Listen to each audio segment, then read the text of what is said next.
हाय दोस्त, कविता अगणा को पुणी थे स्वागत करुच्ची। आज बसंत कवितार द्वितीय भाग एथिरे आपण मानकु सुस्वागतम सुस्वागतम। कविताटी आपण मानकु निश्चित भल लगे बोली मोर आशा और विश्वास। आपण मानकर जीवन मधुमय हो। आज बसंत कवितार आमे द्वितीय भाग शुणिबा।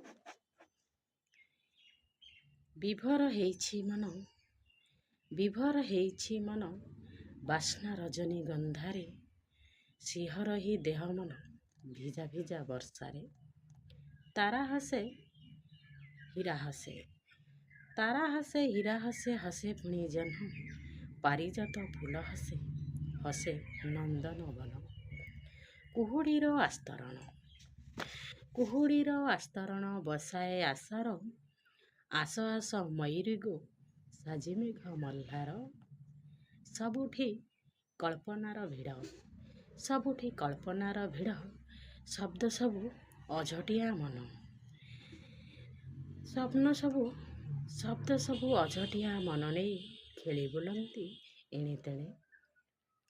चलचंचल कबीर कलम मन हुए चल चंचल, मेघुआ आकाश तले पेंथा पेंथा बुल, विमुग्ध कराए सेई मेघुआ आकाश।